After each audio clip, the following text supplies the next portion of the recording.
Thanks so much for joining me. We are thinking about parenting teens for a life of faith. So if you're here and wanting to do that, great. If you thought you were going somewhere else, now is your time to go find somewhere else. But welcome. My name's Emma, and I am here on behalf of Parenting for Faith, which is an organisation that exists to equip parents and carers and churches to help the children and teens in their life meet and know God. Just a starting point, just to give me a gauge. Has anyone come across Parenting for Faith stuff before? Just give me a wave if you have. No. Perfect. Okay, love it when that happens because I get to introduce you to something that I think is life-changing.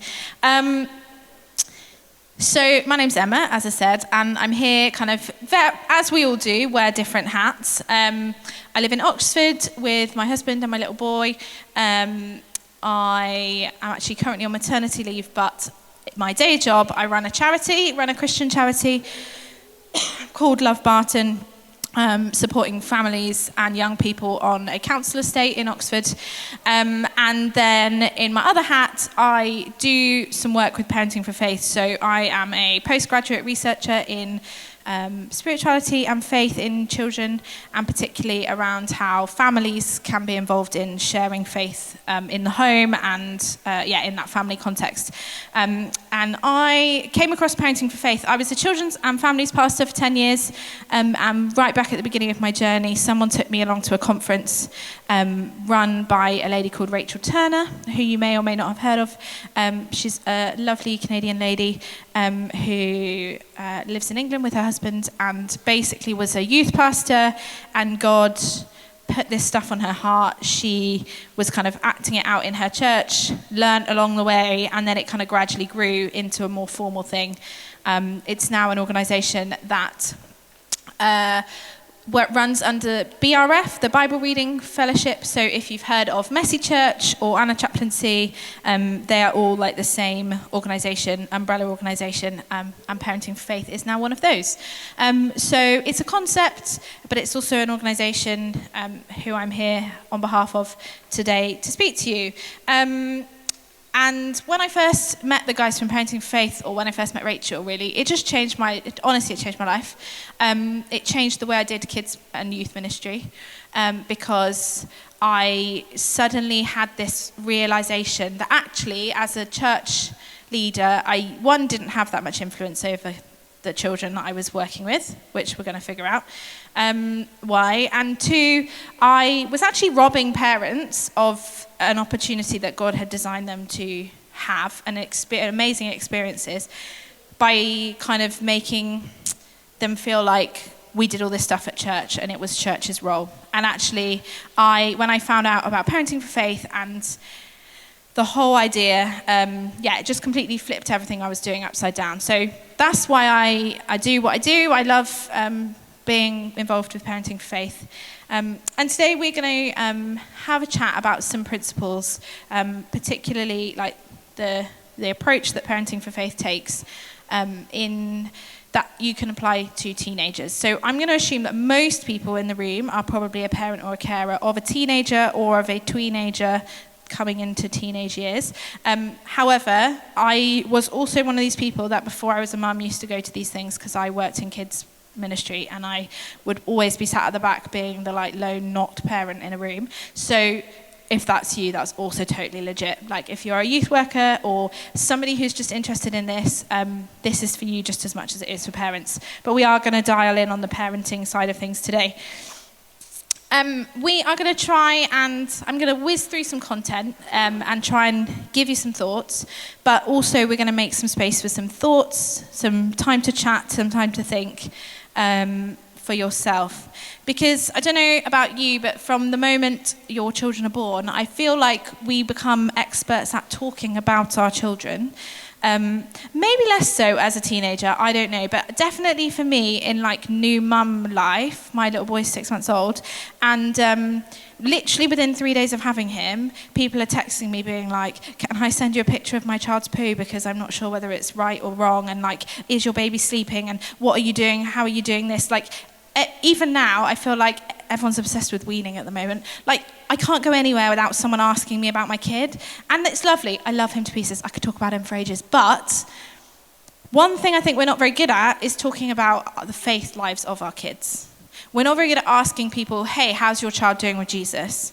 How's your teenager doing with church? How are you finding sharing your faith with them? We're not very good at having those conversations. So one thing I want to just spark today is, hopefully, is just like a desire to have those conversations with your partners, with your friends, with people from your church, to try and start thinking more together about what does it mean to grow children and young people who meet and know God, and how can we walk alongside them in doing that. So we're going to have some time to kind of chat as well, dotted throughout.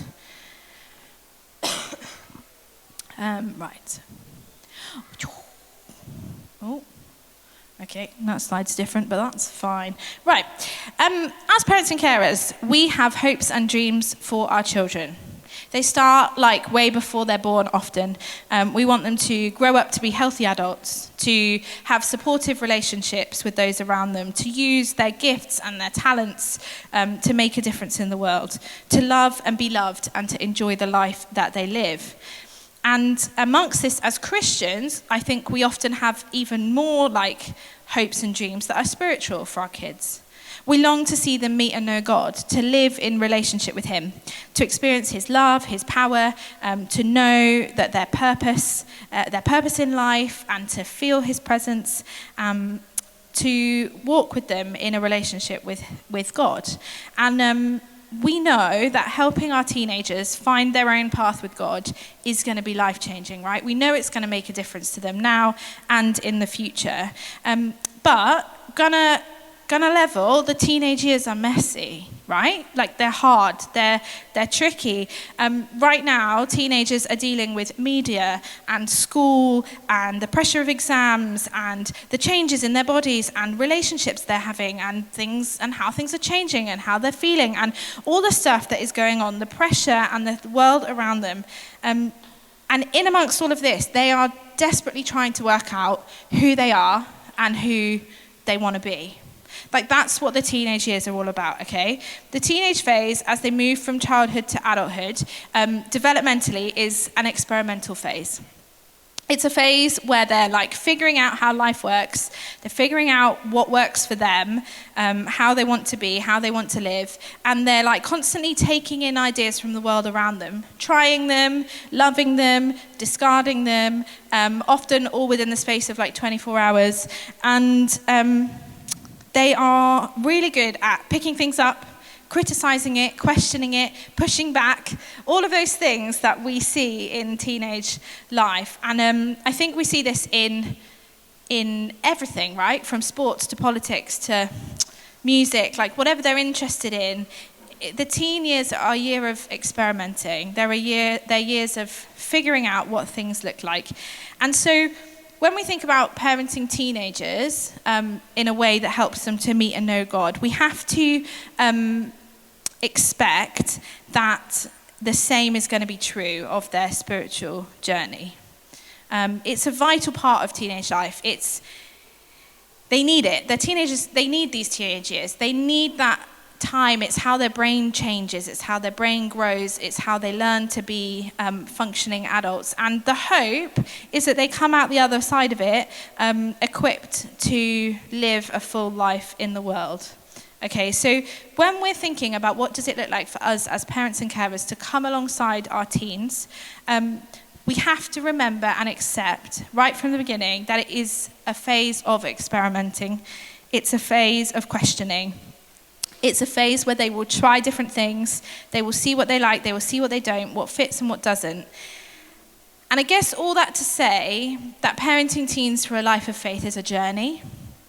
And wherever you are today, like whether you feel like your kid is absolutely on fire for God, like whether they're here and loving it, or whether you couldn't even get them here because they absolutely don't want to, you know, whether they're blaring worship music out from their bedrooms or they slam the door in your face every time you mention God, I want you to know that like this is for you and that that's okay and that it's part of God's journey for them, because all we ever have is this moment, right? We're in a moment, but this moment is part of their journey.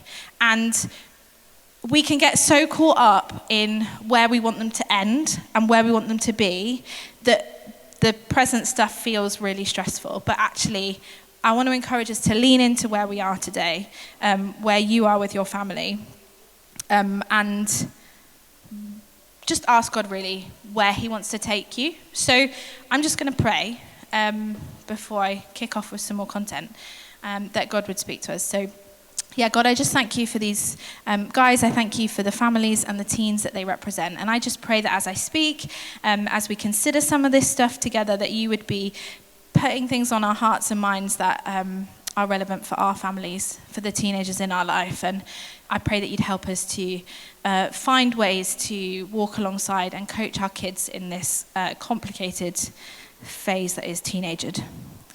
Amen.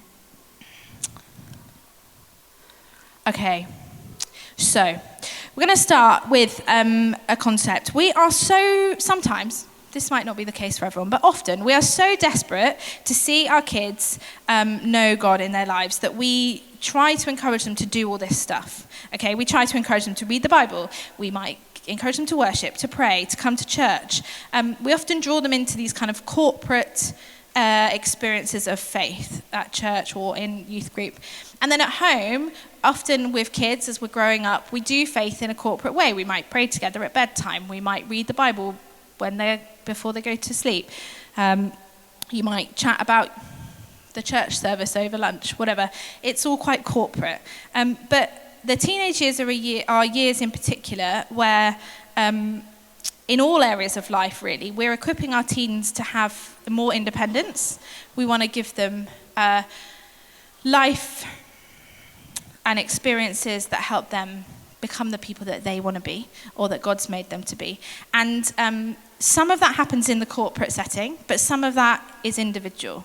And so we want them to experience God for themselves. Okay, and as Parenting Faith, we believe that they can do that right from babies, but particularly in the teenage years, we want them to stop relying quite so heavily on the corporate, while that's good and wonderful, but we want them to have an individual relationship with God.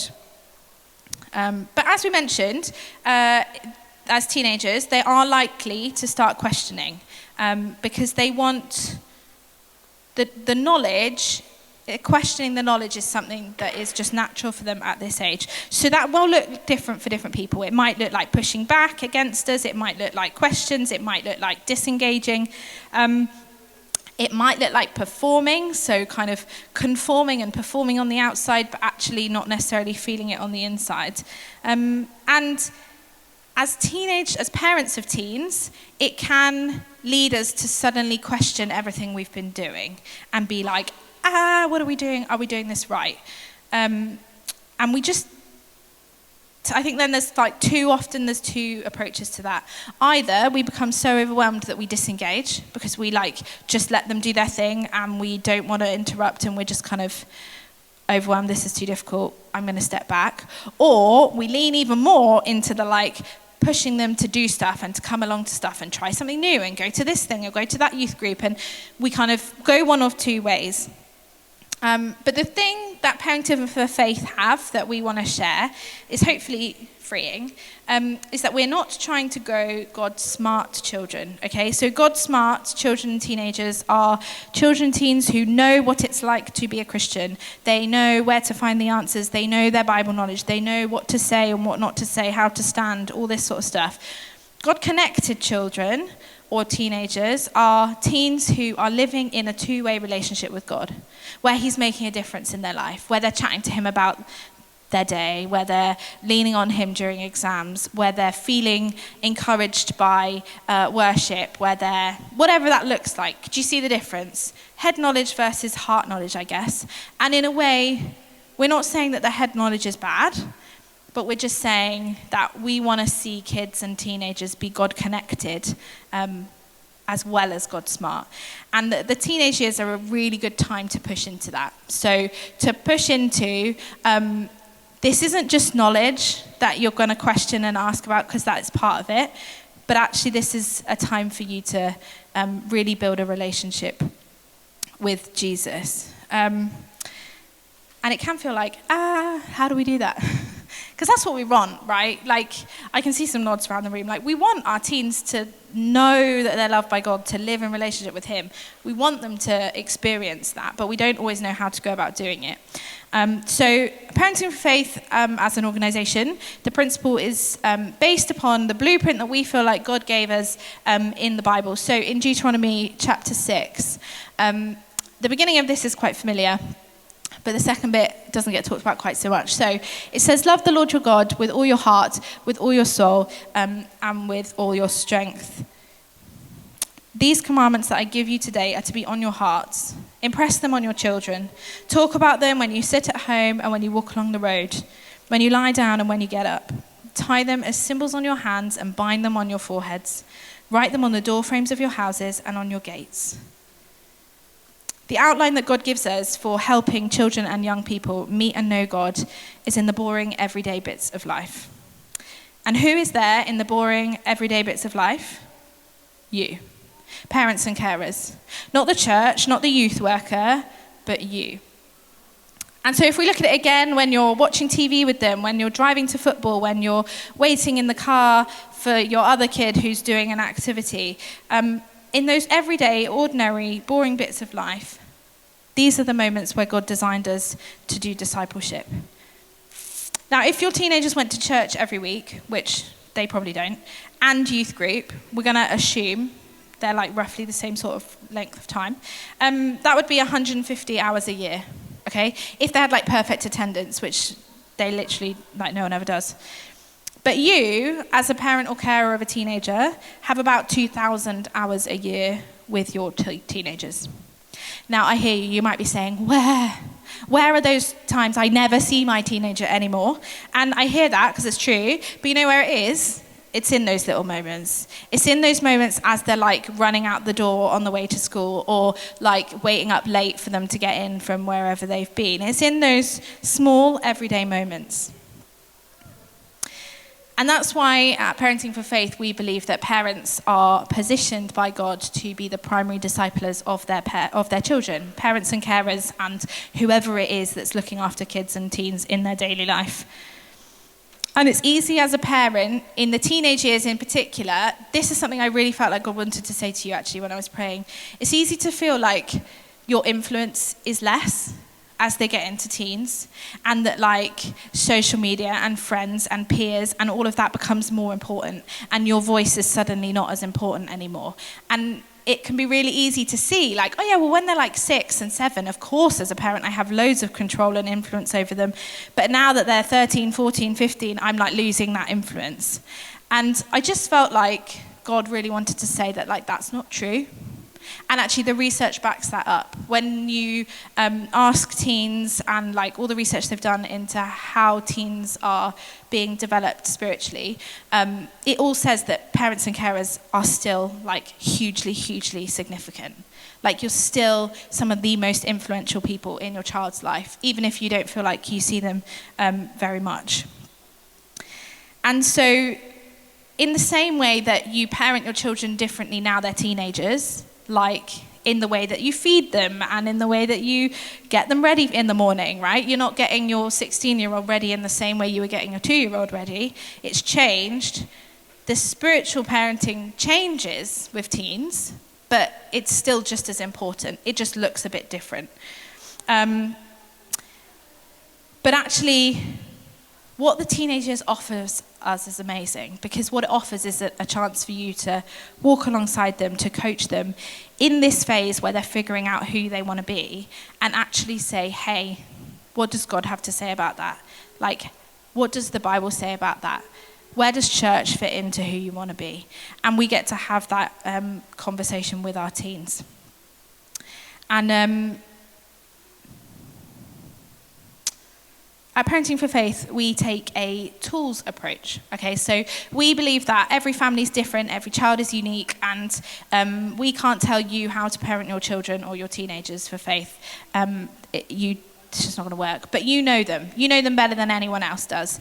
And so what we've done is we've created, I say we, as if it's me, the royal we, I didn't do any of the creating, the team created these amazing key tools. And the idea is, see it like a toolbox, right, of stuff that you can bring out and you can use in apply to your situation and your children, however that looks. Now, we don't have time to go through it all today. There are 5 key tools in Parenting for Faith. Creating windows, framing, unwinding, chat and catch, and surfing the waves. We don't have time to go through it all today. So what I'm going to do is I'm going to touch mainly on creating windows, because I think that's particularly powerful in the teenage years. And then I'm very, very briefly going to introduce you to chat and catch. But when I say brief, I mean like very brief. So the first thing is creating windows. I don't know about you. Is anyone into like home improvement shows on TV? Like, yeah, I see you. Me too. I love them. Okay, I'm obsessed. My husband and I, like, it's literally, we're constantly like, when's the next one on? We're currently obsessed with George Clark, the new George Clark series on Channel 4 about doing your garden and your kitchen up. So if anyone's wanting something good for TV, I recommend. But the idea, I love them, and I love them because I love to like steal the ideas. To see, we're particularly wanting to do our garden next year because it's currently a mess and our little boy will be old enough to toddle. And so next year we're like, right, we're going to do our garden. And so I'm watching this new show like, they've got a lovely little water feature. That's not going to work for my house. Or like, I like the way that they've done that. Or I like the fact that they've just put a little patio under the table rather than doing a whole patio, because I can't afford to do a whole patio, but I could afford to do like 7 slabs. And we watch these things and we take the ideas and we work out what is good for us, and then we try it. And sometimes we might try something and think, absolutely not, that didn't work for me. Sometimes we try things and they do work for us. And it's the same sort of concept that happens in spiritual lives. So if you think about the people that have made you who you are in your relationship with God, maybe the people that introduced you to God, whoever that was, the chances are that a lot of your learning and your growth came from seeing how they did it. Seeing how they prayed, seeing how they worshipped, seeing how they read their Bible or how they applied it to life. We learn through modeling. And we think about that a lot with kids, because it's very easy to see that with young kids, they learn to walk, they learn to talk, they learn how they learn to treat people. All comes from watching you as a parent, basically, and the people around them. And they take it in and they model and they mimic and they copy and they try. And you might feel like your teenagers are no longer interested in you. But actually, they absolutely are. If anything, they become more interested in you because they start judging you in that slightly judgmental, questioning, why are you doing that sort of way. They are still really interested in you. They are taking in what you're saying. They are watching you like a hawk, okay? And they are still learning from you. Okay, and when we say that the teenage years are experimental years, what they're doing is learning from you and trying it for themselves and then deciding whether or not that works for them. So our concept of creating windows draws on this natural instinct of that children and young people are watching the people that are looking after them. It's about thinking about how you can give the teenagers in your life a window into what it looks like for you to have a relationship with God. Because so much of our relationship with God happens in our heads. So much of our prayer life happens in our heads. So much of the connection that we have with God goes on inside us, within a service, within worship, when you're driving in the car, whatever it is, it happens inside. They don't see it. Or it happens at times when they're not present. You read your Bible when they're out or when they've gone to bed. You go to house group when they're off playing football. They don't see a lot of our relationship with God. And that's natural, right? Because that's just the way that faith works. But the idea of creating windows is thinking, how can I intentionally and strategically give my children a glimpse or glimpses into my relationship with God for themselves to see. Okay, now, just to take a breather. I don't know how that lands with you so far, whether you feel like, yay, this is great, or whether that's like, Emma, that's terrifying. You're telling me that I'm really important, that my kids are watching my every mood, and that I am, like, the way that I do my faith with God is going to impact the way that they do their faith with God. That's terrifying. And that, I just want to say that's not true. Okay, that's not what we're saying here. We're not saying you have to be perfect. In fact, teenagers don't want you to be perfect. The research shows that they actually want integrity and authenticity. They want to see real life. They don't want you to be a perfect Christian. They actually know what a perfect Christian looks like, right? From their head knowledge. They know that this is what I should do. What they actually want to see is what it looks like to be a Christian when things are hard, when you get sick, when somebody dies. They want to know how you ask God big questions and still also trust that he's good when you don't understand. They want to see how you choose to live your life when the Bible says one thing and the world seems to say another. They want to see you in the like imperfectly perfect way that God has made you. And you get to say, I'm one person and I'm an imperfect person, but this is me and this is how I have a relationship with God. And you get to see that and you get to think about it and do what you want with it and have a go and try it. And what works for me might be different to what works for you. If you're parenting in like a team, if you've got a partner, you will probably both connect with God in different ways. And so by creating windows into your own connection with God, you're showing them there are different ways to connect with God. Mum does this, Dad does this, but you might want to try this or you might want to try that. And so the idea of creating windows is meant to be easy. It's meant to be like lift a burden off your shoulder. It's not another devotional that you have to sit down and do with them. Like it's a way that you can just live your everyday, busy, chaotic life strategically and intentionally to give them a glimpse of faith. So some practical things, if you wanted to create windows for your teens, is there's kind of different ways of doing it, but letting them see your life with God as it happens, okay? So that might be that you put Bible, like you read your Bible when they're around. It might be that you put worship music on when they're around. It might be that you're listening to a podcast about something, okay? It might be that you're verbalizing or talking out loud about something that happens in your head. So if you don't do it already, something you might like to try is just saying your prayers every so often out loud. When you're cooking dinner, oh God, like that meeting today was really hard. Just like, whatever you're chatting to God about, instead of doing it inside, do it outside. Just every once in a while. You don't have to do it everything. I'm not saying lay your entire relationship with God like bare for your children to see, but strategically and intentionally choose parts of your relationship with God to make more visible for your kids. Leave the book that you're reading on the dining room table. Like, leave your Bible out if you've read it in the morning before they've gone get up or whatever it is, okay? Ask them to pray for you. If you've got something going on in your life, ask them to pray for you, because that's you showing them, this is how I cope with things going on in my life. Take them to situations that they might not otherwise be in. So you might go to a prayer night, I don't know, at church, and it's an adult prayer night, and normally they wouldn't come with you. But you might say to them one day, hey, do you want to come along with me? They might not want to, but they might.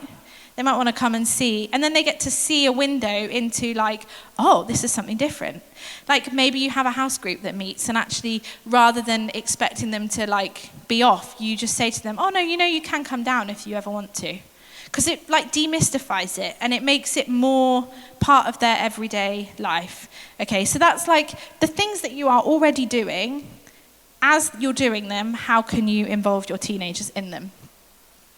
The next way of creating windows is to tell stories. So this is usually like retrospective. So rather than doing it as you're doing it, it might be a like, oh, this happened to me today, So Rachel talks, who wrote the courses and stuff, she talks about a story where there was a dad and he was really struggling in her church, he was really struggling with some stuff at work and a presentation.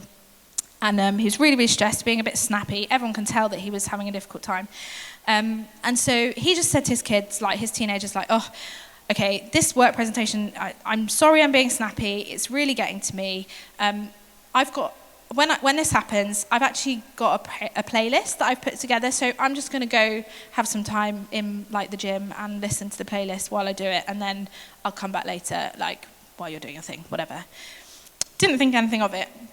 And then like months down the line, Rachel, who was his youth worker, was talking to one of his kids, and it was exam season, and they were talking about like how they cope with the pressure of exams, and he goes, oh, well, you know, I made myself a worship playlist because my dad, when he's stressed, he's got this playlist that he puts on, and so I started doing it, and now on my way to exams, I listen to that playlist on my way there.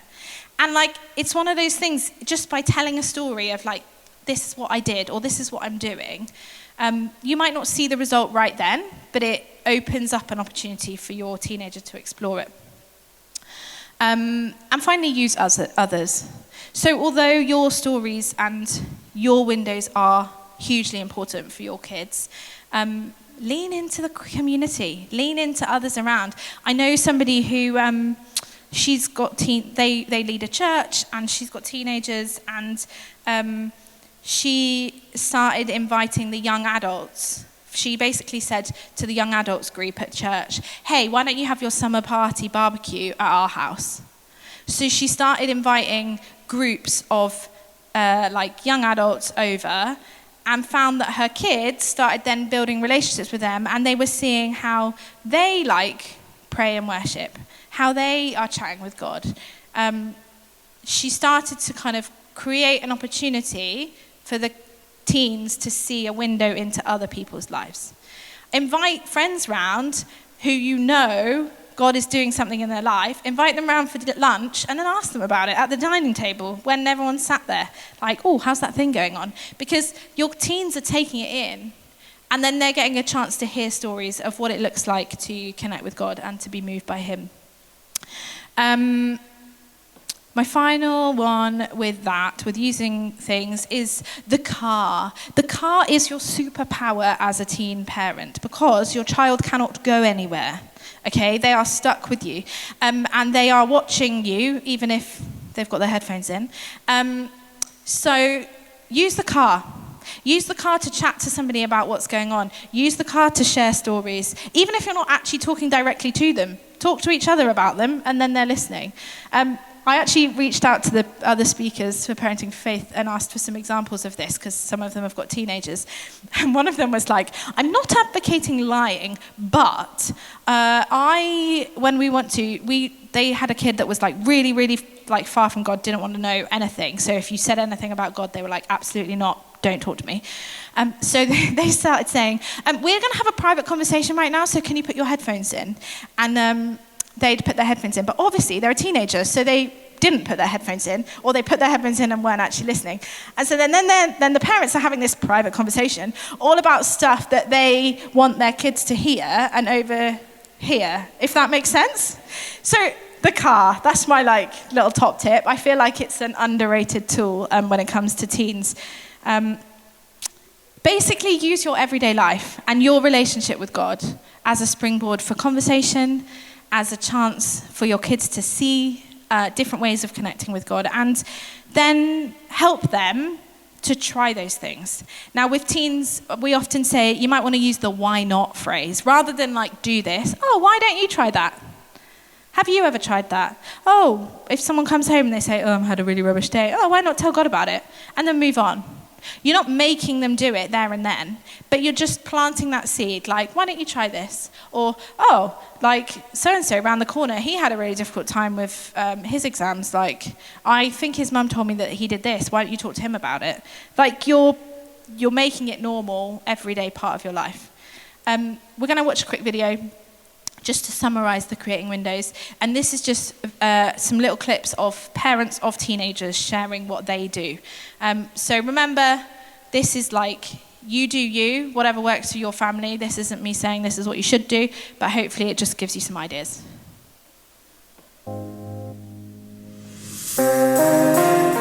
I think being real, this generation, they really know when you are lying or not. They really know when you are pretending or not, which is great. And the thing is that if you want to have honest conversation with young people, you need to be honest first. You need to be real first. For my dad, I saw him go really in business. He hit rock bottom, and you're like, someone save him.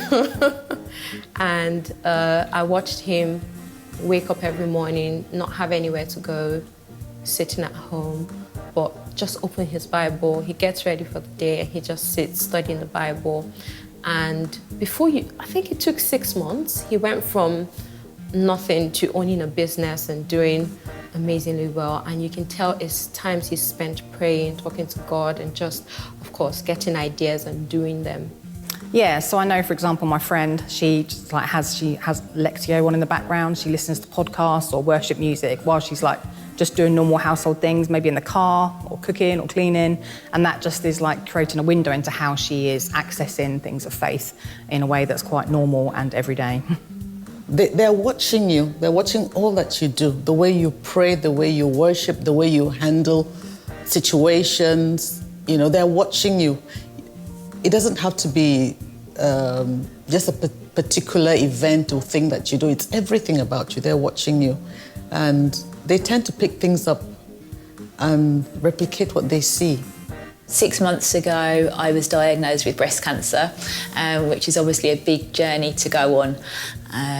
But we made a point, my husband and I, when we told the children, we told them together, we prayed about it, we said we don't know where this is going to end up, but we know that God is good, and we know that he heals in different ways. So we've had discussions with the children about what things might happen and what things might turn out like, and to know that God was in it. So when the people came round and prayed for me, which they did, we left the door open so that the children could look in and could wander into the room and get something if they needed to. I mean, I try to create windows when I'm talking to my teen kids. I mean, I remember coming home from school one day and very occasionally they'll ask me what I've done, and I use that as an opportunity to be able to talk about God. So I talked about something that I was grappling with, about a person that there was an issue with, and about what I might have done, but how I gave it to God and talked it through with God, and how that altered my behaviour and what I was going to do. And I think they find that really helpful, that they see, you know, day to day how God is helping me to live my life. I feel like I've been a Christian forever and a day, but never read my Bible cover to cover. And I didn't know how much I had translated that Nissimi caught on. And I probably didn't realize, recently she made fun of me because I said, I think it was last year, I said, I've started this again. She said, yeah, like you do every year. But I said, I mean it this year. And I did finish it last year. And she actually clapped for me. But it's those kind of things that, you know, is a real struggle, but she sees I'm not relenting. What we found really useful in our home is we like to invite lots of friends in, people who are actually younger than us, sort of 20s and 30s and things like that, and 40s now. They are walking in faith strongly themselves, and they've got great stories and testimonies, and they come and share those at our dining room table, and they take an interest in our teens, and then our teens open up to them, and over time they become trusted others for our teens. And so our teens will often take problems that they have and use them as sounding boards, which is fantastic for us because we know that they're getting a faith-filled response from those people.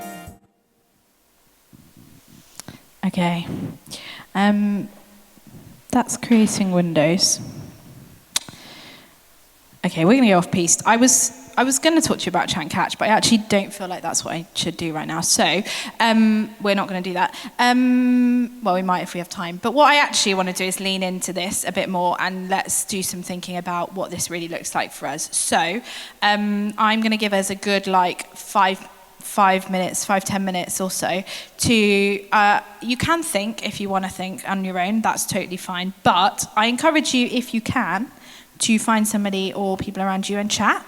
because, as I said at the beginning, we don't have these conversations very often. And so let's use this as a time to really like start to build some community and chat about this. So just chat. Like, what stood out to you so far? Is anything going on for you? Thinking about creating windows in particular, what are you already doing? You're probably already doing a lot of this stuff without realizing it. So celebrate that. Be like, yes, I already do this, because you probably do. But also, like, what could it look like for you? And what I encourage you to think about particularly is we talk a lot in Parenting for Faith about finding your next step. And that is to say that, like, in our different seasons of life, your next step will look different, and it will look different for different people. And so I'm not here to say that for everyone, like, a particular thing is their next step. But what I want to challenge you and us to do is to say, God, what do you have for my teen?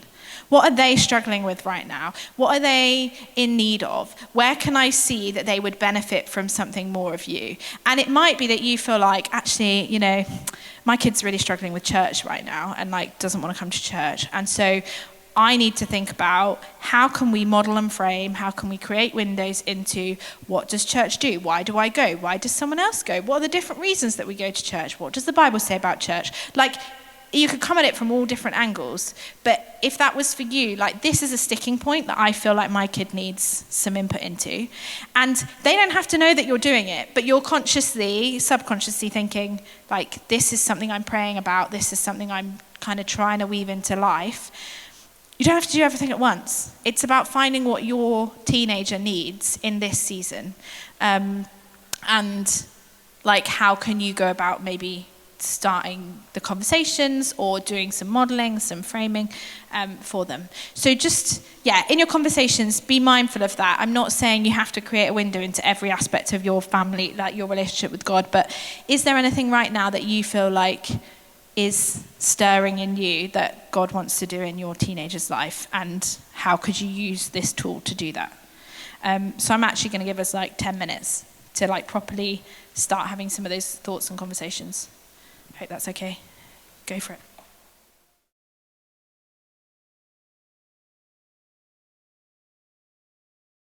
We're coming to the end now. I hope you're not disappointed. Okay, right, this is rogue, but I feel like what people want is me to say, here's 10 things to do and your teenagers are going to become Christians and have an amazing life with God. And what I've actually just done is say, just keep doing what you're doing. But I really genuinely feel like God wants, like, of everything that I've said, I honestly feel like God wanted to say to you guys today, like you guys in this room specifically, that you are powerful in the lives of your teenagers. And that you might feel like the world has got a strong influence over them, but actually you have an influence over them. And God in you is more powerful than anything else in the world, okay? And so the way that you live your life is powerful, and it is having an impact in your kids and in your teenagers. And that this is possible. It's possible for our teens to walk in a relationship with God where they love him and know what it means to be loved by him, where they rely on him and have a purpose and a confidence rooted in the knowledge of God, where they're connected to him in their daily life. It is possible.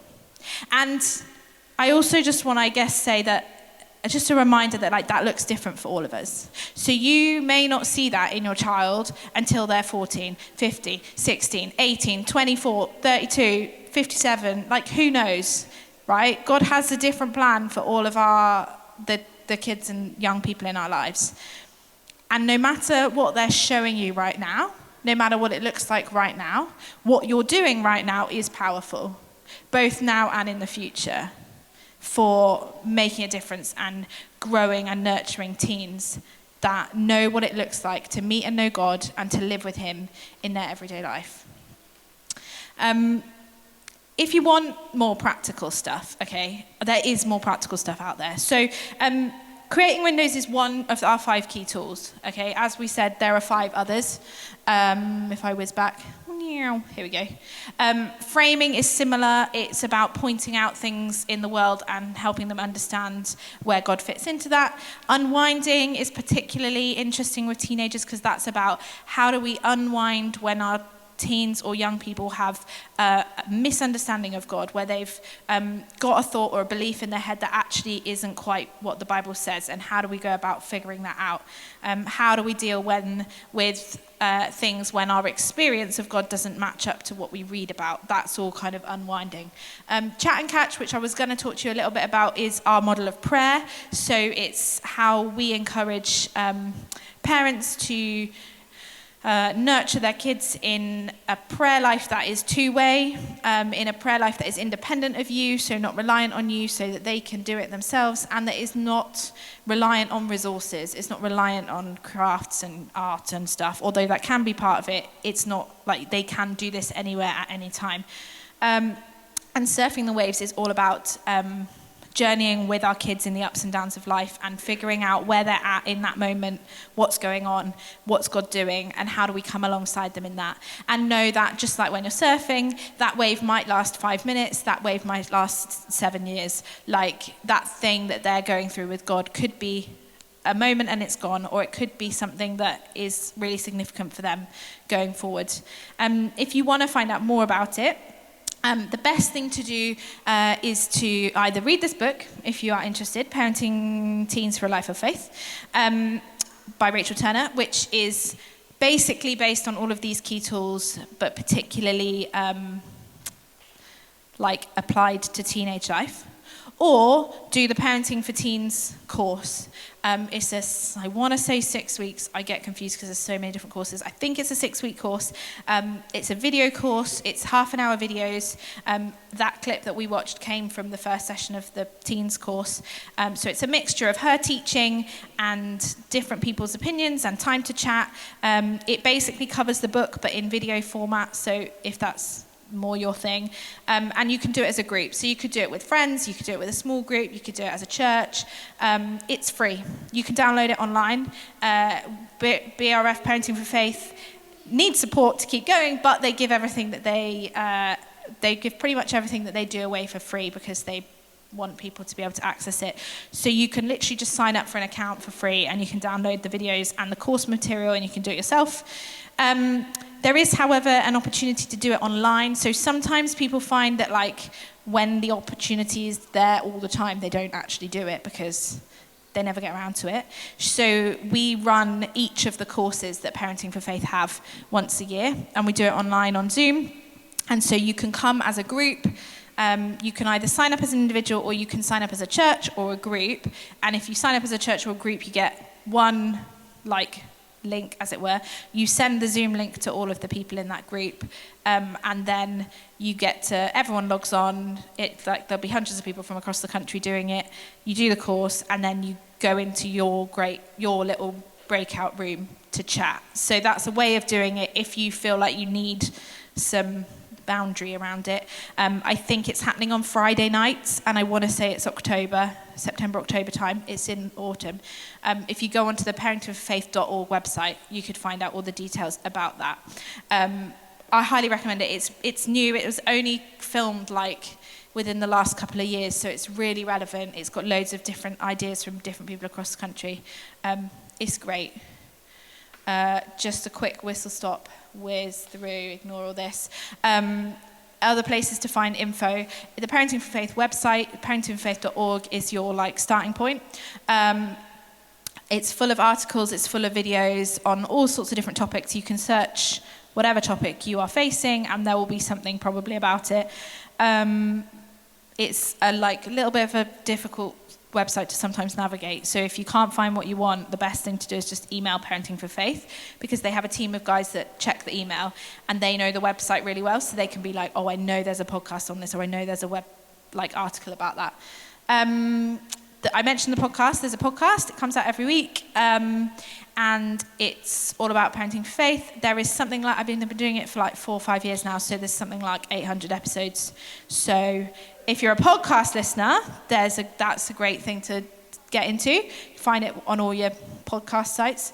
You can download the stuff for free from the website. And then the main thing that Parenting for Faith do are courses. So the courses tie in with the books. You can also buy the books. I will whiz through them just so that you know. That QR code takes you to the shop page of BRF. You can buy the books anywhere, but if you want to buy them from BRF, that'll take you to the website. If you use that code, PFFBooks15, it gets you 15% off until August the 31st. So if you were going to buy them, they're slightly cheaper if you buy them with that, but you can buy them from anywhere. So yeah, they all go with the course. So Parenting Children for a Life of Faith is the original book written by Rachel. It's 3 books combined to one. It's where all the stuff came from. There is a Parenting for Faith original course. Parenting Teens is the one that we've just talked about. It's adapted for teenagers. The course is new and shiny and beautiful. Babies and toddlers, if you know people that have got babies and toddlers in their lives, we have a course and a book all about introducing these ideas to like little ones. The book's got really big text so you can read it when you're sleep deprived. I've just done this with a group of people online and it was great. And it's a good like dedication book if you are giving gifts to people.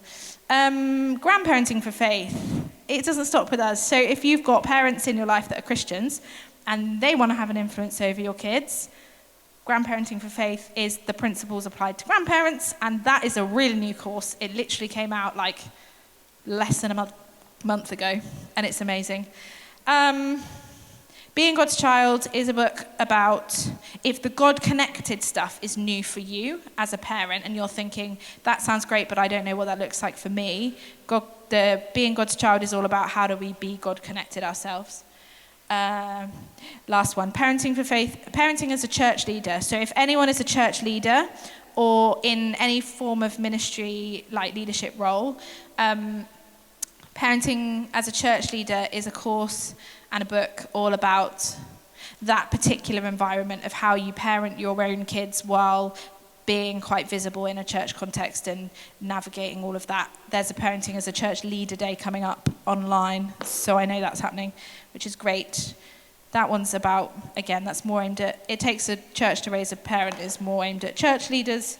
And then there are 2 books that are a bit different that are written for younger kids around like sleep and change and how do we create windows and all of this stuff and deal with them in that age group. It's like there's so much resourcing out there. I love Parenting for Faith. I think they're an amazing organisation. They're a really small staff team, but they are mighty good at what they do. And they will also just create stuff for you. So if you have a question and you want to know something and like you can't find anything on it, you just go to them and then they're like, oh, that's fun, we'll do something about it. And then they'll do a podcast on it, or they'll like, they're really formed by what people say and what they want and need. So definitely engage with them, follow them on social media, and that you'll get all of their updates. And the only last thing I was going to say is there are some little postcards over here which you can take away if you want to. The ones that are probably most relevant to teens are, there's one about approaching questions, 4 steps to approaching any question that your child asks you about God or faith. One about making the most of post-church chat with your children or post-festival weekend away chat with your children. That's how do you like spark conversation with that. And the other one was, there's one about changing schools. So if your teenager's moving schools, that might be something you'd be interested in. But they're all over there, they're free. Feel free to take them. They're also all online. So, can I quickly pray? God, thank you so much for these guys. Thank you for the teenagers that they represent. And I'm so grateful that you know each and every one of them. You know those teens, you love them, you have a plan for their lives. And it's such a joy and a privilege that we get to walk alongside them in that as parents and carers. And I pray as these guys leave, whatever they're going on to next, I just pray that you would continue to stir thoughts and encouragement inside them of how they can be influential and powerful in the lives of their teens. And I pray that that would make a massive impact in the lives of these teenagers, of their friends, of the people that they go on to meet, both now and in the future. And I just pray you'd remind them that you are with them, that you are for them, and that you are doing this parenting with them, and that no matter what is going on for them right now, that you want to use them powerfully in that situation. Amen. Great. Thanks.